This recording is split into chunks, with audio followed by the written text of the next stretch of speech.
जय बद्री विशाल।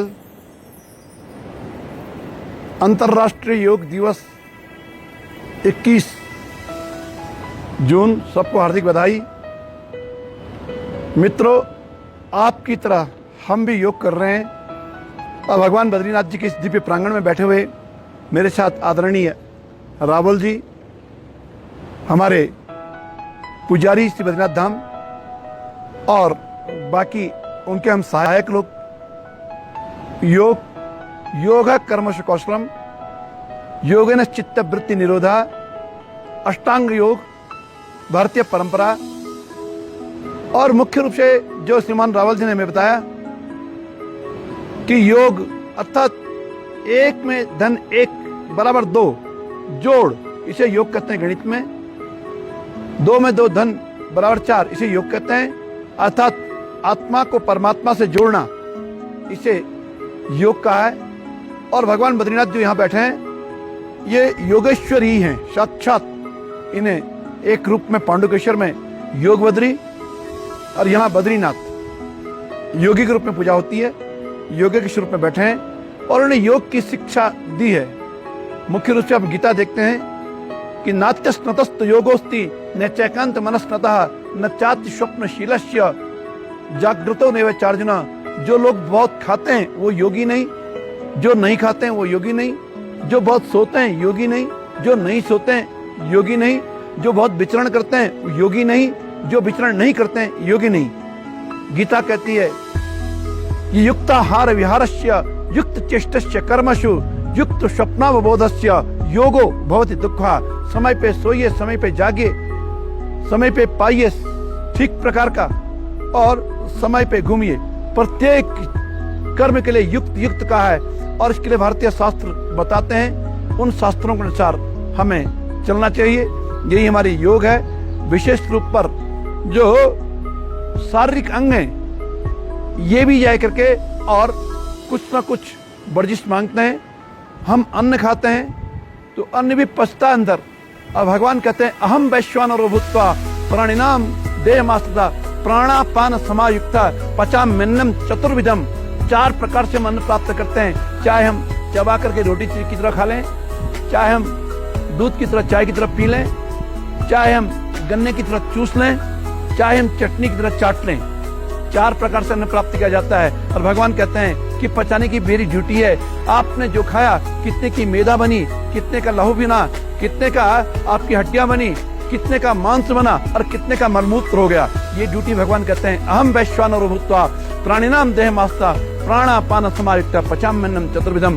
कदाचित हम इस प्रकार का अन्न खावें या इतना खा लें कि भगवान को पचाने में विपत्ति हो गई, हमें गंदे डकार आने शुरू हो गए, या हमें बमन होने, उल्टी होना प्रारंभ हो गया, या हमें दस्त होने प्रारंभ हो गए, तो समझ हमने कहीं कमी कर दी है।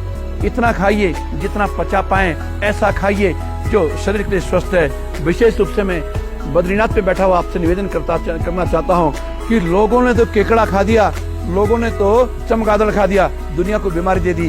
यहाँ बद्रीनाथ में भगवान वेद व्यास जी की गुफा सामने, और वेद व्यास जी ने बहुत माल खाया हो, ये बात नहीं है।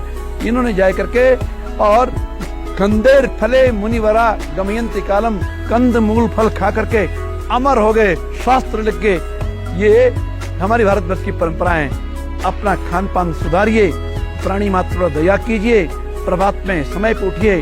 हम जीवन में और नित्य प्रति चार युगों में चलते हैं। जब हम प्रभात में होते हैं, सुबह 4 बजे उठते हैं, स्नान करते हैं, संध्या पूजन करते हैं, 6 बजे तक हमारा जीवन का सतयुग होता है, हम सतयुग में होते हैं। और जैसे ही 7 बज गया, किसी को दुकान जाना है, किसी को नौकरी जाना है, किसी को बस्ता पैक करके स्कूल भेजना है, किसी को खेती जाना है, और व्यक्ति पूजा से उठ करके और नाश्ता पानी के लिए दौड़ पड़ा, तो हमारा जीवन का सतयुग चला जाता है। हम त्रेता में चले जाते हैं, हम त्रेता युग में चले जाते हैं। दिन भर त्रेता युग में रहते हैं। जैसे ही शाम को सब्जी की चिंता, रोटी की चिंता, घर गृहस्थी की चिंता, और हम घर आटे का थैला, सब्जी का थैला लेके घर आते हैं, तो ये हमारा द्वापर हो जाता है। हम द्वापर में चले जाते हैं। और कलयुग में व्यक्ति नंगा कलयुग का बताया गया है। हम वस्त्र उतार के सो जाते हैं तो हम कलयुगी हो जाते हैं। इसलिए जितना जल्दी हो सके 10 साढ़े 10 बजे तक सो जाइए।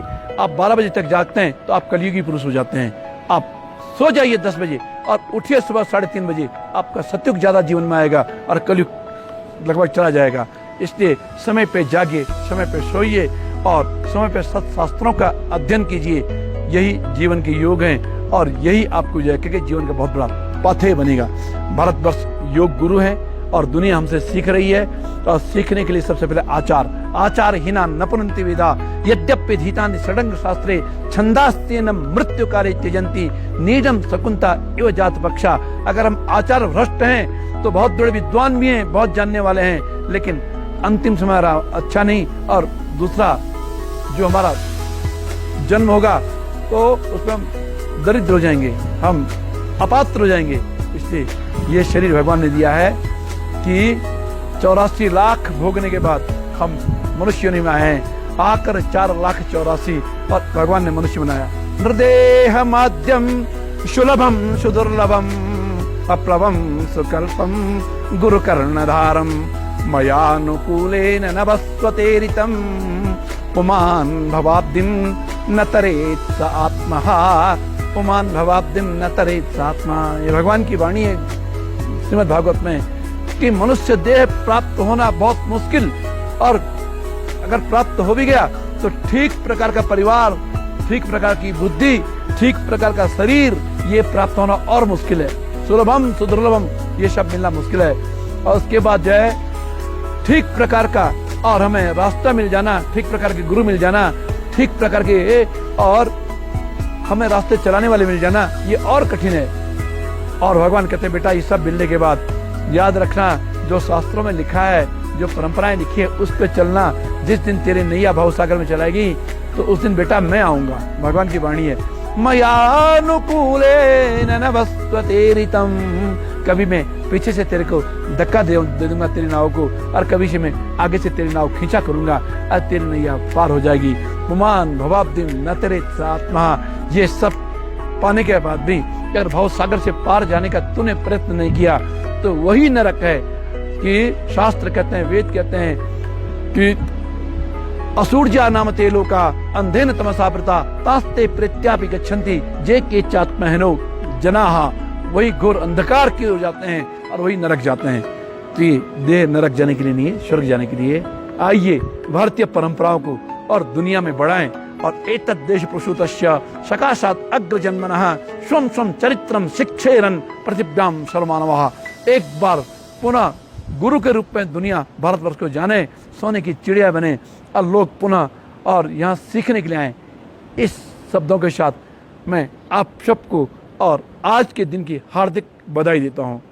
बद्री विशाल भगवान की जय। Bahawalpuri TV the latest video देखने के लिए चैनल ਨੂੰ ਲਾਈਕ ਕਰੋ, ਕਮੈਂਟ ਕਰੋ, ਸ਼ੇਅਰ ਕਰੋ, ਸਬਸਕ੍ਰਾਈਬ ਕਰੋ, ਬੈਲ ਆਈਕਨ ਦਾ ਬਟਨ ਜ਼ਰੂਰ ਦਬਾਓ।